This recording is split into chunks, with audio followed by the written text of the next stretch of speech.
আসসালামু আলাইকুম। এই মুহূর্তে মধ্যপ্রাচ্য কেন্দ্র করে একটা ধামাকা নিউজ অপেক্ষা করছে। যারা মধ্যপ্রাচ্য এবং আন্তর্জাতিক বিষয়াবলী নিয়ে খোঁজ খবর রাখেন, তাদের কাছে এই বিষয়টা অত্যন্ত ইন্টারেস্টিং হতে যাচ্ছে। তো এই বিষয়টা আসলে কি, চলেন জেনে নেই।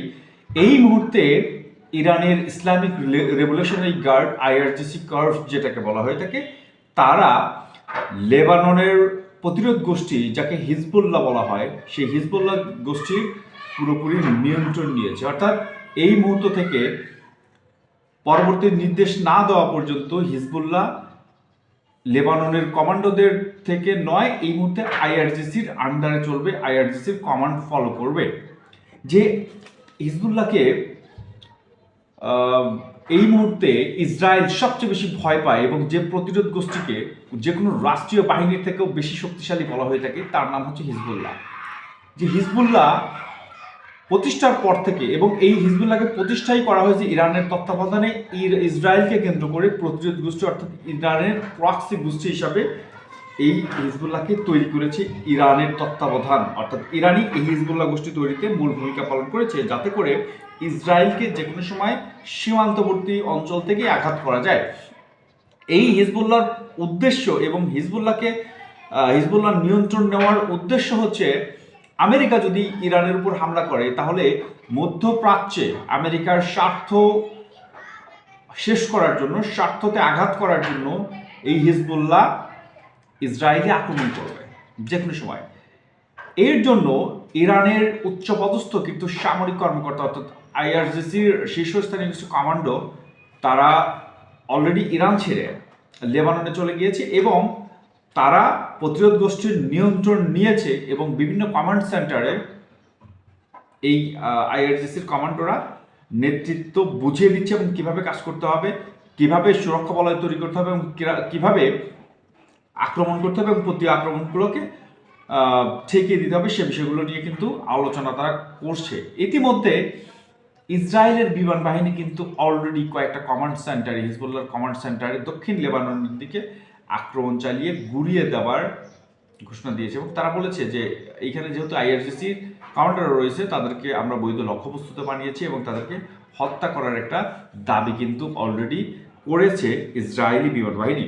জেরুজালেম পোস্ট বলেছে যে ঐতিহ্যবাহী লেবাননি নেতৃত্ব থেকে বেরিয়ে এই মুহূর্তে হিজবুল্লাহ ইরানের নিয়ন্ত্রণ এবং সরাসরি তত্ত্বাবধানে পরিচালিত অলরেডি হচ্ছে। যেহেতু মধ্যপ্রাচ্যে ইসরায়েল এবং আমেরিকার বিপরীতে একটা যুদ্ধ, ইরানের সাথে সংঘাত ইসরায়েল এবং আমেরিকার অবিসম্ভাবী, মানে যে কোনো সময় সেটা শুরু হতে পারে, তার প্রেক্ষিতে ইরান যেটা করেছে, বছরের পর বছর, দশকের পর দশক বিভিন্ন প্রক্সি গ্রুপ তারা তৈরি করেছে। এই প্রক্সি গ্রুপের উদ্দেশ্য হচ্ছে আঞ্চলিক যে সকল মিত্র রয়েছে আমেরিকার, বিশেষ করে এই ইসরায়েলকে দমন করা।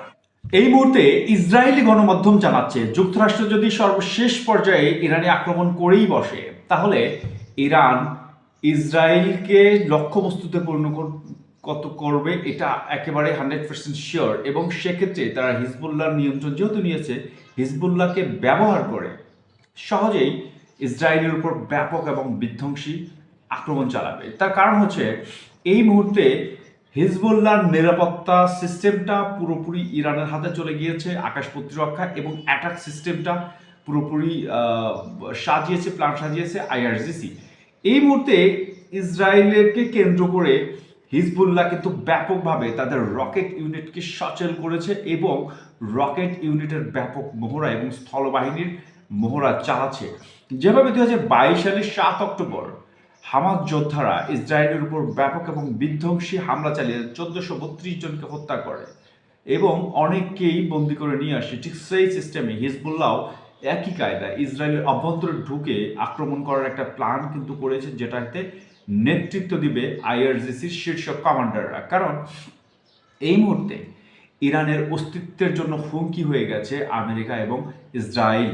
অব্যাহতভাবে তারা বিভিন্ন আগ্রাসন চালানোর হুমকি দিচ্ছে, যার ফলশ্রুতিতে ইরান তাদের নিরাপত্তার সেক্টর এবং প্রতিরক্ষা খাতে ব্যাপক রদবদল এনেছে এবং তারা তাদের কার্যক্রমগুলো নিবিড়ভাবে অনুশীলন করছে এবং চর্চা করছে, বিভিন্ন পরীক্ষা নিরীক্ষা করছে। এরই মধ্যে তারা লেবাননের হিজবুল্লাহ নিয়ন্ত্রণ নেওয়ার পরও তারা বিভিন্ন গোষ্ঠী যারা যোদ্ধা ইরান নিয়ন্ত্রিত, বিশেষ করে ইরাক, বিভিন্ন মিলিশিয়া গোষ্ঠী এবং হুতিদেরকে ব্যাপক অস্ত্র সরবরাহ করছে, যেটা আমেরিকা এবং ইসরায়েল তাদের স্যাটেলাইট ইমেজে একের পর এক প্রকাশ করছে। বিভিন্ন পশ্চিমা মিডিয়াও কিন্তু এটা ফলো করে প্রচার করছে যে বিভিন্ন ধরনের সরঞ্জাম তাদের প্রক্সি গ্রুপকে তারা সরবরাহ করেই চলেছে ইরান।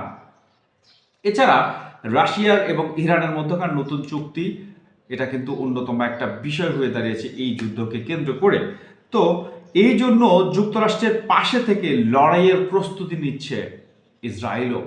তার মানে হচ্ছে 12 দিনের যুদ্ধে যেভাবে ইরানের এবং ইসরায়েলের মধ্যে ব্যাপক বিধ্বংসী আক্রমণ প্রতি আক্রমণ হয়, সেইখান থেকে ইসরায়েল কিন্তু একটা হতচকিত অবস্থার মধ্যে এখন পর্যন্ত পড়ে আছে যে এত শত শত কিলোমিটার দূর থেকে ইরান নিখুঁতভাবে তাদের বিভিন্ন লক্ষ্যবস্তুতে হামলা চালাচ্ছে, বিভিন্ন বিমানবন্দর এবং সামরিক ঘাঁটিতে আক্রমণ চালিয়েছে। এখন যদি পূর্ণমাত্রা যুদ্ধ এই মুহূর্তে শুরু হয় মধ্যপ্রাচ্য থেকে, মধ্যপ্রাচ্য ইরানের সাথে, সেক্ষেত্রে কিন্তু ইসরায়েলের ভূখণ্ড এবং সার্বভৌমত্ব হুমকির মধ্যে পড়ে যাবে। যে কারণে ইসরায়েল এই মুহূর্তে প্রচুর পরিমাণে চিন্তিত এবং দিক বিদিক তারা লেবাননের বিভিন্ন ঘাঁটিতে আক্রমণ চালাচ্ছে এবং লেবাননের সরকারকে আমেরিকার মাধ্যমে হুমকি ধামকি এবং ইসরায়েল মানে হিজবুল্লাহকে অস্ত্র সমর্পণের জন্য মূলত বারবার চাপ দিচ্ছে লেবাননের প্রতিরক্ষা মন্ত্রী এবং সেই দেশের সেনাবাহিনী।